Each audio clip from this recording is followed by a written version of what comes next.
Gimana kira-kira Pak, belakangan ini KPK lagi sibuk apa? Oke, baik. Seperti yang pemirsa, kita akan melihat terlebih dahulu nih kronologi dari kasus ini dan juga secara garis besarnya. Benar, saya setuju seperti itu, bahwa seorang yang berpendidikan belum tentu dia tidak melakukan tindak korupsi. Iya. Tapi kalau misalnya orang melakukan tindak korupsi, dia ada patennya, Mbak. Oh. Jangan tiba-tiba dia. Selamat siang pemirsa, kembali lagi di acara favorit kita, Zona Perspektif. Kami percaya bahwa setiap isu tidak bisa dipahami hanya dari satu arah. Dan di Zona Perspektif pula, kita memberi ruang dua pendapat, dua cara melihat, dan dua logika yang mungkin berseberangan. Tetapi sama-sama penting untuk didengar. Melalui forum ini juga, kami ingin menghadirkan diskusi yang kritis, seimbang dan terbuka agar setiap penonton bisa mendapatkan gambaran yang lebih utuh, bukan hanya dari sekedar satu narasi aja. Inilah zona untuk mempertajam cara berpikir kita, memperluas wawasan, dan memahami bahwa perbedaan bukan untuk dipertentangkan tetapi untuk dipelajari. Bersama saya, Huriyah Salwa, dalam beberapa menit ke depan kita akan mengulik, mengupas, dan mengkritik isu-isu panas yang dibahas pada hari ini. Isu hari ini lagi ramai dibicarakan dan sering menjadi perdebatan di berbagai platform, yaitu mengenai rehabilitas hukum terhadap Direktur ASDP yang divonis 4,5 tahun penjara dalam kasus dugaan korupsi. Apakah rehabilitas hukum memungkinkan? Kira-kira apa dasar hukumnya? Dan apakah keputusan tersebut justru melemahkan pemberantasan korupsi? Untuk mendalaminya telah hadir bersama saya dua orang narasumber kita. Yang pertama ada dari perwakilan KPK Pak Azikri Hidayatullah SH.MH, dan dari pakar hukum tata negara kita yaitu Bapak Dr. Agustinus Nugroho Jati SH.MKP. Apa kabar Pak Azikri? Baik. Pak Agustinus apa kabar? Pak Azikri. Ya, Pak Azikri. Gimana kira-kira Pak, belakangan ini KPK lagi sibuk apa? Ya, palingan kita lagi sibuk-sibuk buat ngeberantasin orang-orang yang korupsi. Wah, sangat tikus-tikus bekerja kan, keras. mantap ya. Tikus-tikus kantor. Asal jangan salah tebang aja, Pak. Iya. Oke. Pak Agustinus, bagaimana Pak? Mungkin kegiatan belakangan hari ini agak lebih padat dari biasanya?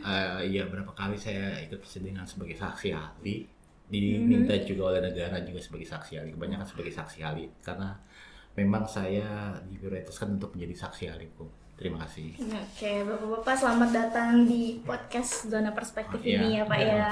Terima kasih. Jadi tambah sawah nih. Tambah ngering ini ya. Iya. Mantap ya. Ini nggak tahu nih gemeter karena dingin atau gemeter karena dingin ini. Oke. Ada dua kemungkinan ya Pak ya. Iya. Oke, baik. Seperti yang pemirsa, kita akan melihat terlebih dahulu nih kronologi dari kasus ini dan juga secara garis besarnya. Saya akan meminta dari Pak Azikri untuk dapat membantu menjelaskan terlebih dahulu Pak, biar kita nyambung nih, sebenarnya kasus ini tuh tentang apa sih dan kenapa bisa terjadi seperti itu. Oke, terima kasih. Kasus ini bermula dari proses akuisisi PT Jembatan Nusantara oleh ASDP, pembelian perusahaan sebesar 1,27 triliun. Wah, jumlah yang tidak sedikit. Dalam perkara ini, KPK meyakini telah terjadi tindak pidana korupsi yang menimbulkan kerugian negara. Penegakan hukum didasarkan pada alat bukti yang sah sesuai pasal 184 KUH Pidana. Vonis 4,5 tahun penjara adalah putusan pengadilan yang menunjukkan bahwa perbuatan tersebut terbukti secara sah dan meyakinkan. Tugas kami adalah memastikan efek jera. Baik. Berarti sebenarnya kasus ini tuh terjadi di 2019 sampai atau 2022 silam ya, betul ya? Iya, betul. Tapi kenapa tuh baru ramai sekarang Pak kira-kira? Nah, kalau itu sih agak Kita sama-sama menjalankan tugas ya, mungkin Pak Azikri juga menjalankan tugas segala macam ya, paling tidak kita memproses apa yang telah masuk ke dalam persidangan, mungkin seperti itu ya Pak Azikri. Ya. Oke. Berarti kalau kasus ini sudah jalan, sudah terdapat banyak bukti-bukti yang disampaikan KPK ke pengadilan, betul? Oh ya, bukti secara sah. Kita bisa lihat di salinan resmi putusan pengadilan. Kami punya perhitungan BPKP, ada aliran dana dan ada saksi-saksi. Sudah dapat dipastikan valid berarti ya Pak ya, betul? Sudah. Oke. Lalu kita melihat lagi nih pemirsa ke Pak Agustinus selaku tata hukum negara kita. Bagaimana Pak? Oke, pertama-tama saya akan menyampaikan begini ya. Pak Asikri itu seorang sarjana hukum dan saya juga orang sarjana hukum. Saya tidak melihat tahapan pendidikan selanjutnya, tapi punya dasar sama-sama sarjana hukum. Betul. Jadi di kasus tindak pidana, terutama tindak pidana korupsi ini, seseorang bisa didapatkan bersalah atau dinyatakan kasusnya lengkap ke pengadilan, harus ada namanya mens rea.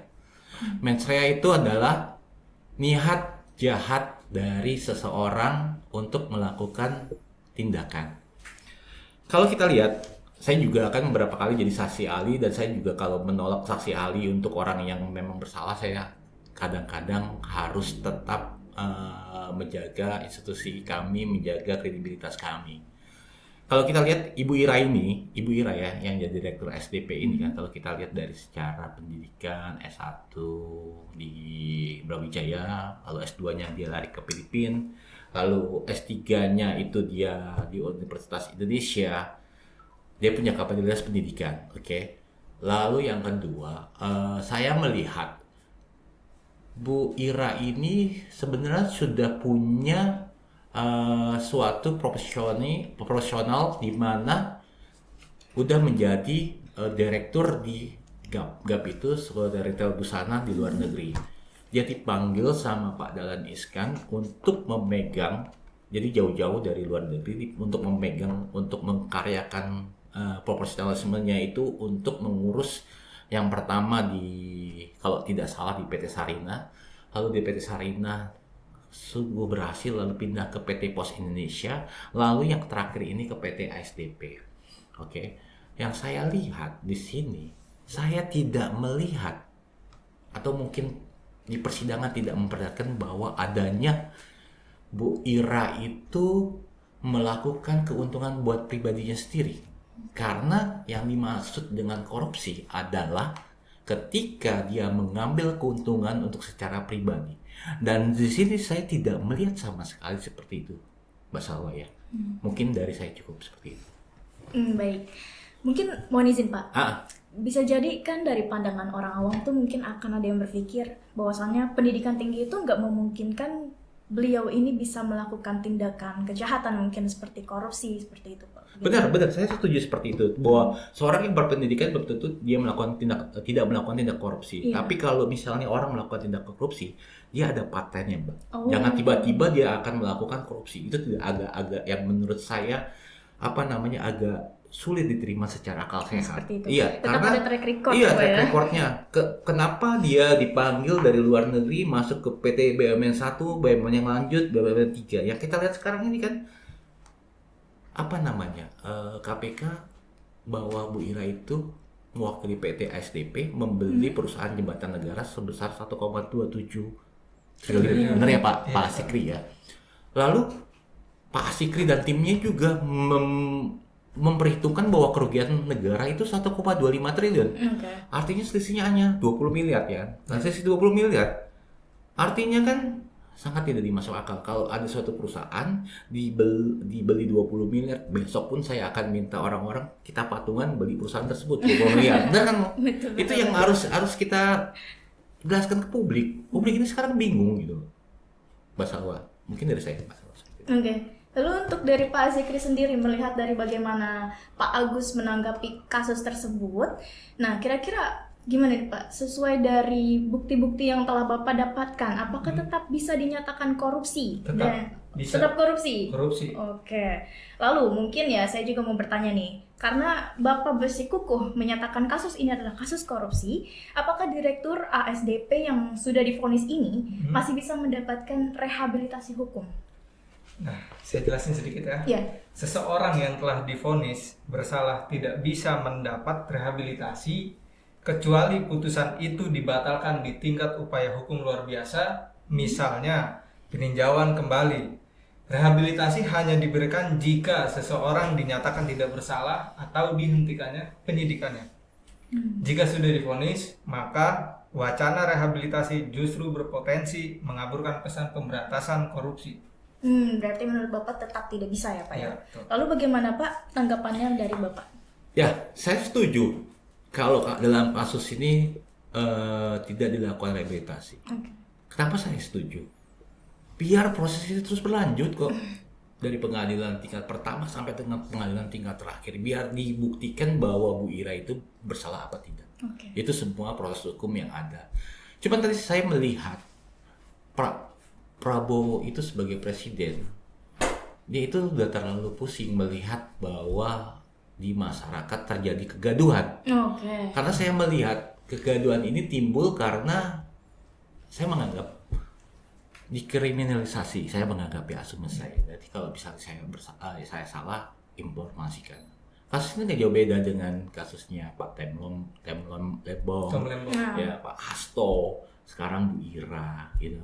Mereka putra-putra terbaik, walaupun saya yakin tidak sepenuhnya mereka bersalah atau tidak, karena kita tetap memegang kasus praduga tidak bersalah. Kalau tetap seperti ini, besok-besok ya Mbak Salwa ya, orang-orang hebat itu tidak akan mau ditawarkan menjadi direktur BUMN. Bener ya, tidak punya pendidikan segala macam, dia nggak akan mau menjadi seorang direktur BUMN karena apa? Akhir-akhirnya dikriminalisasi. Jadi harus ada jaminan hukum bagi mereka untuk melakukan tindakan. Tindakan untuk membeli Jembatan Nusantara adalah tindakan yang berdampak sebagai bisnis menurut saya. Jadi tindakan berdampak bisnis, benar dong, kayak kita beli saham, bisa untung, bisa rugi dong. Betul. Benar dong. Itu yang harus kita pahami bersama. Kalau tindakan tersebut mengalami kerugian, buktikan menurut saya bahwa itu dia melakukan korupsi. Tapi tidak ada sama sekali ya. Atau misalnya KPK beranggap-anggap, berasum-asum, wah uangnya sekarang di Jembatan Negara nih, besok-besok dikasih ke Bu Ira. Itu harus dibuktikan. Kita tetap harus membuktikan yang seperti itu, Mbak Salwa ya. Begini Ya Pak. Pak Sekri. Begini Pak, izin saya potong ya. Ya. Jangan salah. Begini Pak, KPK bekerja berdasarkan bukti dan majelis hakim sudah menguatkan. Ya. Kalau setiap vonis korupsi kemudian dikaitkan dengan kriminalisasi kebijakan, maka koruptor akan berlindung pada narasi politik. Oke, make sense. Setuju. Saya juga bukan karena saya berargumen berdeskripsi untuk melakukan pembelaan terhadap Bu Ira bahwa saya tidak mendukung KPK untuk menjalankan fungsinya sebagai penindak korupsi. Setiap orang yang melakukan korupsi itu harus diberantas. Setuju lah. Ya Mbak Salwa ya, semua juga orang kita setuju. semua setuju. Nggak mungkin kita membiarkan tindak korupsi, tapi yang mau saya tekankan, kita harus membedakan bahwa apa yang dilakukan oleh Bu Ira ini adalah tindakan bisnis semata untuk melakukan strategi bisnis atau memperkaya diri sendiri. Sampai saat ini saya belum melihat Pak Sikri bahwa Bu Ira ada transaksi keuangan ataupun apapun lah. Kan itu hanya hitung-hitungan dari pihak KPK. Mohon maaf ya. 1,25 kerugian negara, belinya 1,27.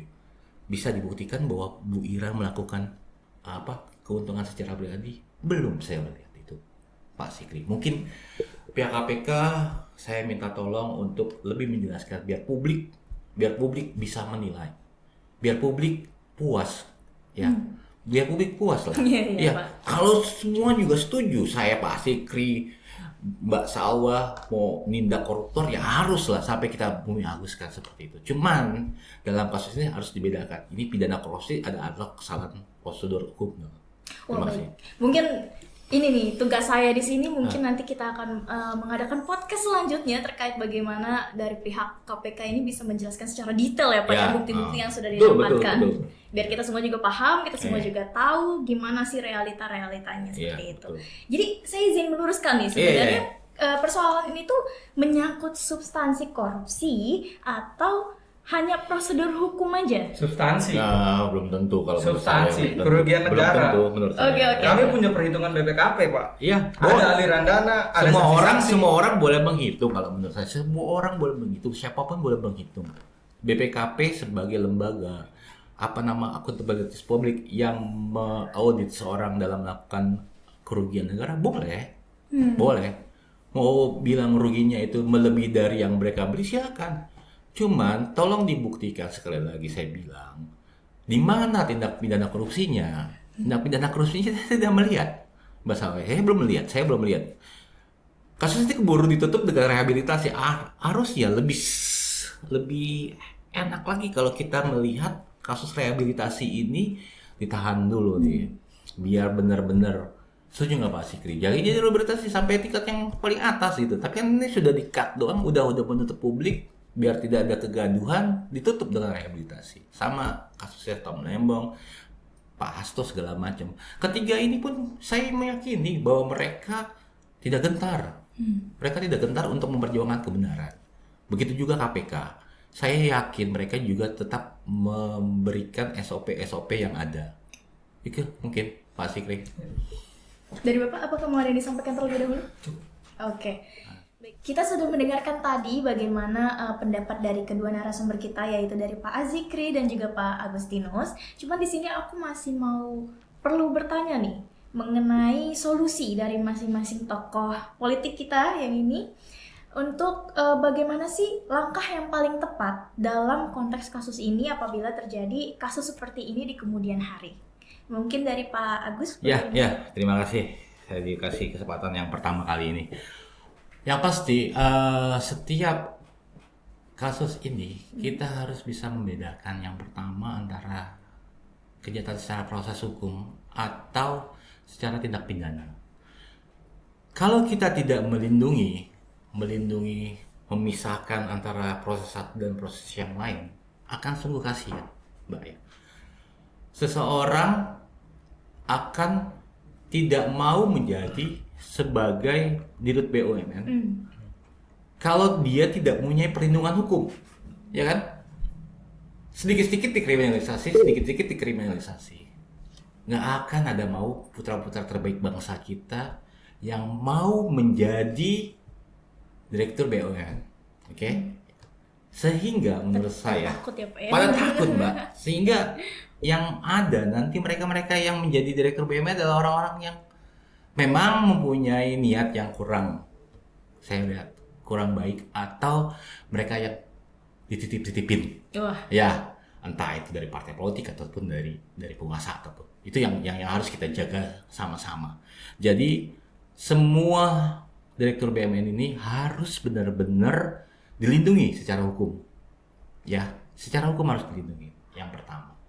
Yang kedua, bahwa kita harus sama-sama mengawasi. Semuanya harus diawasi. Baik KPK maupun saya harus tetap diawasi. Di mana publik harus tetap kita awasi untuk mencegah adanya kriminalisasi menurut saya terhadap direktur-direktur BUMN. Mungkin dari saya cukup. Baik, dari pihak KPK mungkin akan mengawasi bagaimana tokoh-tokoh politik bekerja, dan kita sebagai publik ini mengawasi juga bagaimana KPK bekerja, seperti itu ya Pak? Iya, benar, setuju. Oke, kita dengarkan solusi yang kedua menurut pendapat dari pandangan Bapak Azikri, boleh disampaikan? Terima kasih sebelumnya. Saya akan memberikan solusi. Yang pertama itu fokus pada banding atau peninjauan kembali jika pihak terdakwa punya keberatan. Setuju itu. Semua orang punya hak dari awal tingkat pertama sampai tingkat terakhir. Dan saya yakin Bu Ira, Pak Tom Lembong maupun Pak Hasto tidak akan gentar takut menghadapi seperti itu. Ya. Dan yang kedua, tidak ada rehabilitasi jika putusan berkekuatan hukum tetap. Dan yang terakhir, perbaikan internal KPK tetap dilakukan, namun independensi dalam pemberantasan korupsi harus dijaga. Ya, setuju ya, Mbak. Kalau saya lihat, kalau misalnya KPK tidak diawasi dan KPK tidak melakukan independensi, maka kerja KPK akan tidak optimal. Lalu kenapa perlunya publik? Karena nanti yang saat ini banyak istilah yang kita ada sekarang ini di publik adalah no viral no justice. Ya kan. Jadi kalau kasus ini tidak viral, tidak ada itu rehabilitasi, tidak ada apa segala macam, sehingga harus dari publik yang sama-sama harus mengawasi proses hukum yang berlangsung di masyarakat. Bahkan mungkin kalau nggak viral ya Pak ya? Ya, itu kasus tidak jalan. Nah, ya itu yang saya takuti lah. Ya, saya takut kalau kita tidak viral, malah kasus akan berlanjut. Ya, saya nggak tahu apakah kriminalisasi atau segala macamnya. Kita menjunjung tinggi nilai-nilai hukum menurut saya. Terima kasih kepada kedua narasumber kita pada hari ini, Pak Agustinus dan Pak Azikri yang sudah memberikan opininya, memberikan pandangannya terkait kasus ini. Oke, dari diskusi kita tadi, kita belajar bahwasannya itu isu hukum, apalagi yang menyangkut korupsi, tidak pernah sesederhana hitam di atas putih ya Pak ya? Betul. Iya, betul. Betul. Selalu ada aspek prosedur, aspek substansi, dan pastinya aspek keadilan yang harus dijaga agar nggak cuma hanya terlihat, tapi benar-benar dirasakan oleh kita semua. Di zona perspektif ini kita juga percaya bahwa setiap opini itu nggak harus sama loh, tapi Betul. harus bisa saling melengkapi, seperti Pak Azikri dan Pak Agustinus tadi. Karena di dunia yang serba cepat ini dan penuh debat seperti sekarang, kemampuan melihat dari dua sisi itu penting banget. Biar kita nggak gampang nih ke bawah arus, nggak FOMO ya Pak Iya, istilahnya. betul. Ntar, Bahasa sekarang. iya, Saya bahasa catat sekarang itu. FOMO. Oh, Betul, iya. betul. Nah. Ntar ngikut yang ini, Iya. besok ngikut yang itu. Betul, Nah, iya. kalian di pihak mana sebenarnya? Tapi tetap kritis dalam menyikapi hal apapun seperti itu. Iya. Pemirsa, teruslah mengasah cara berpikir kita, jangan takut berbeda pendapat, dan tetap buka ruang dialog yang sehat. Karena dari perbedaan itulah perspektif yang lebih dewasa bisa dibentuk. Saya Huria Salwa dan inilah Zona Perspektif. Sampai jumpa di episode berikutnya. Terima kasih. Tetap Terima kasih, kritis. Ya, Terima kasih Pak.